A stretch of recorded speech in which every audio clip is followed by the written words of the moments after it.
సాయిరామ్ అండి. మళ్ళీ ఇంకో కథతో మీ ముందుకు వచ్చాను. ఈరోజు స్నేహం గురించి తెలుసుకుందాం. మామూలుగా రెండు హృదయాల మధ్య కలిగే బంధమే స్నేహం. అది మనిషి కష్టాల్లో ఉన్నప్పటికీ కూడా వాడిని వదిలిపెట్టకుండా సహాయ సహకారాలు ఎవరైతే అందిస్తారో వాళ్ళది అది నిజమైన స్నేహం. అంటే కష్టాల్లో ఇప్పుడు స్నేహితుడిని వదిలేసి వెళ్ళిపోకూడదు కదా, వాడికి సహాయం అందించాలి. వాడికి అవసరమైనప్పుడు సహాయం అందించాలి మనం. అటువంటి సహాయాన్ని అందించేవాడే అదే నిజమైన స్నేహము, వాళ్ళే నిజమైన స్నేహితులు అవుతారు. మరి లౌకిక ప్రపంచంలోనే ఈ మానవ ప్రపంచంలో ఇద్దరు మనుషుల మధ్య ఉండే స్నేహమే ఇంత గొప్పగా ఉంటే, మనం భగవంతుడితో స్నేహాన్ని చేసుకుంటే అది ఇంకెంత బాగుంటుంది కదా. చాలా అపురూపంగా ఆనందంగా ఉంటుంది అది. అంటే భగవంతుడినే మన స్నేహితుడిగా మనం ఊహించుకోవాలి, మనం కోరాలి. అలా ఉంటే చాలా బాగుంటుంది కదా. అది ఒక కథ చెప్పుకుందాం. రోజు ఒక వ్యక్తి ఉన్నాడు, అతనికి దేవుడు అంటే చాలా ఇష్టం. ఎప్పుడు అన్నిటికీ కూడా దేవుడిని సహాయం అంటుండేవాడు.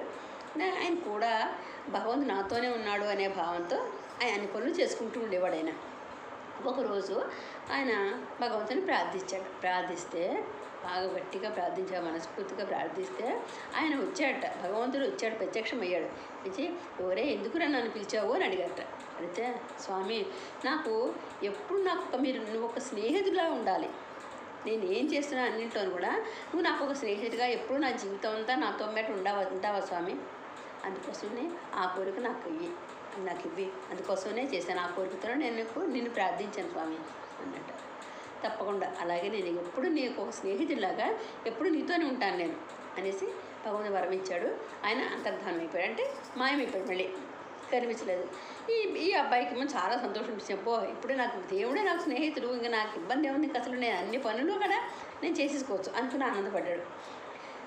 ఆయన చూస్తున్నాడు మేడం, ఎప్పుడైనా బయటకు నడుచుకుని వెళ్తుంటే ఆయన వెనక్కి తిరిగి చూస్తున్నాడు ఒకసారి. దేవుడు నా స్నేహితుడిగా ఉంటానన్నాడు కదా, మరి ఆయన నాతో పాటు నేను ఎక్కడికి వెళ్ళినా అన్నింటికీ ఆయన వస్తానన్నాడు కదా, ఆయన కనిపిస్తున్నాడు లేదు చూద్దాం నాకు అనుకుని ఒకసారి నడుస్తూ వెనక్కి తిరిగి చూస్తే అతని పాదముద్రలు, అంటే అది నడుస్తున్నప్పుడు మన పాదాలు ముద్ర పడతాయి కదా నేల మీద, ఆ పాదముద్రలతో ఇప్పుడు మట్టి మీద ఇసుక మీద అయితే మనకి క్లియర్గా తెలుస్తాయి, మనకి గచ్చు మీద క్లియర్గా కనపడదు కదా. ఈ మట్టి మీద నడుస్తుంటే ఇతని పాదముద్రలు పడుతున్నాయి, ఇతని వెనకాల ఇంకో పాదముద్రలు పడుతున్నాయట. 2 పాదముద్రలు, ఇతని కాకుండా వెనకాల కూడా ఇంకో జత పాదముద్రలు కనిపిస్తూనే చాలా ఆనందపడ్డాడు. ఓ దేవుడు అన్నమాట నిలబడుకున్నాడు, నన్ను స్నేహితుడిగా ఉంటానన్నాడు, అందుకని నాకు ఎప్పుడు నా తోడు కూడా దేవుడు ఉన్నాడు అని చాలా ఆనందపడ్డాడు. అలా కొంతకాలం గడిచింది. కొంతకాలం గడిచాక అతనికి కొన్ని రకాల ఇబ్బందులు వచ్చాయి. చాలా ఇబ్బందుల్లో ఉన్నాడు. అతనికి ఉన్న సంపదలన్నీ పోయాయి, డబ్బంతా పోయింది. మరి సాధారణంగా డబ్బు ఉంటేనే స్నేహితులు బంధువులు అందరూ ఇంటికి వస్తారు. వీడికి ఏమీ లేనివాడు అంటే వాడి ఇంటికి ఎవరు వస్తారు? ఎవరు రాదు కదా.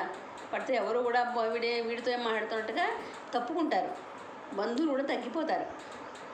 సంపదలు ఉన్నప్పుడు అన్నీ ఉన్నప్పుడు బంధువులు ఆనందంగా వస్తారు, కానీ బయటికి మళ్ళీ అన్నీ పోయాయంటే కానీ బంధువులు కూడా తగ్గిపోతారు. అంటే భగవంతుడు చేసిన అన్నీ జీరోలు అయిపోతాయట.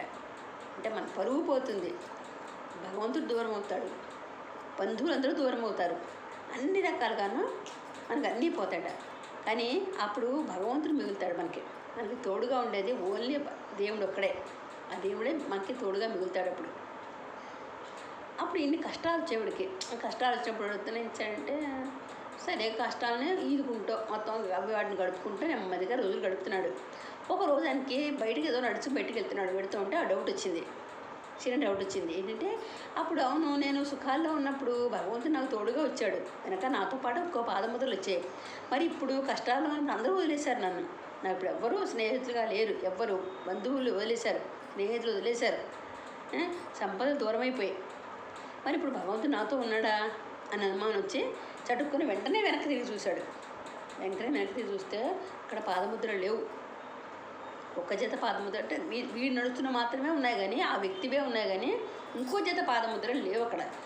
లేకపోసరికి అయ్యో భగవంతుడా, అందరూ వదిలేశారంటే నువ్వు నాకు ఉన్నావు తోడు అనుకున్నాను, నువ్వు కూడా నన్ను వదిలేసావా అనేసి పాపం బాధపడ్డాట.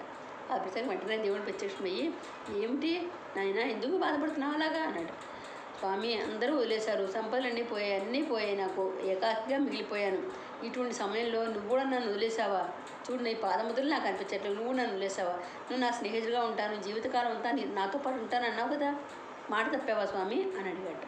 అడిగాను, అయ్యో వెరివాడా, కంగారు పడకు, నిన్ను ఇంతకాలము నువ్వు సుఖాల్లో ఉన్నప్పుడు నువ్వు నడిచావు, నీతో పాటు కూడా నేను నడిచాను.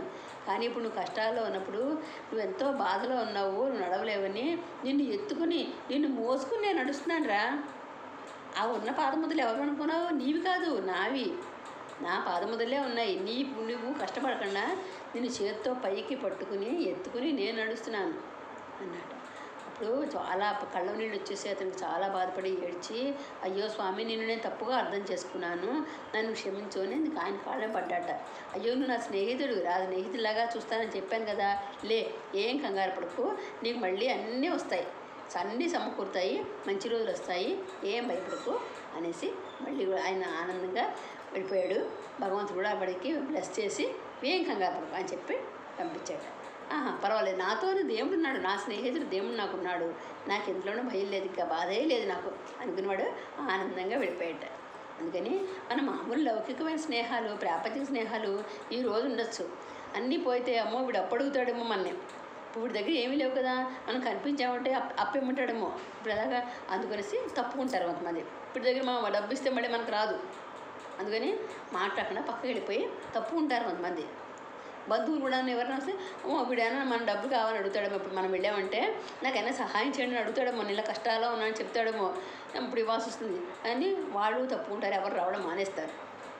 కానీ అందరూ మానేసిన దేవుడు మాత్రం మనం వదిలిపెట్టాడు. ఒక్కసారి దేవుడు మాట ఇచ్చాడంటే ఆ మాట తను నిలుపుకుని జీవితాంతం మనతో పాటు ఉంటాడు. అందుకని మనం ఈ బంధాలు, స్నేహాలు మనం ఉండొచ్చు, కానీ భగవంతుడిని బెస్ట్ ఫ్రెండ్గా మనం ఎన్నుకుంటే కనుక మనకి ఎందులోనూ తిరిగి ఉండదు, అన్నింటా మనకి విజయమే. కష్టాలు తాత్కాలికం, కష్టాలు వస్తే ప్రతి మనిషికి కష్టాలు ఉంటాయి. ఏ కష్టాలు లేకుండా నీకు అన్ని సుఖాలే ఉంటే సుఖం యొక్క విలువ తెలియదు. భగవంతుని మనం గుర్తుపెట్టుకోం, అన్ని సుఖాలే ఉన్నాయో దేవుడిని మనం గుర్తుపెట్టుకోం, అబ్బా నాకే నేను చాలా గొప్పవాడిని అనే అహంకారం మనలో వస్తుంది. అలా కాకుండా భగవంతుడే మనకు తోడున్నాడు అని కష్టాలు ఉన్నప్పుడు సుఖం యొక్క విలువ తెలుస్తుంది. భగవంతుడే నాకు తోడున్నాడు అనే భావన పెంచుకుంటే మనం అప్పుడు ఆ టైంలో మనకి భయము బాధలు ఏముండవు, లేకుండా మనం హాయిగా ఆనందంగా జీవించగలుగుతాము. కానీ భగవంతునే మనం బెస్ట్ ఫ్రెండ్గా ఎంచుకోవాలి. ఆయన తోడుంటే మనకి లేదే లేదు, అన్నీ ఉంటాయి మనకి. సరేనా, బాగుంది కదా. మరి ఇంకో కథతో మళ్ళీ ముందుకు వస్తుంది అమ్మమ్మ. అంతవరకు సాయిరామ్.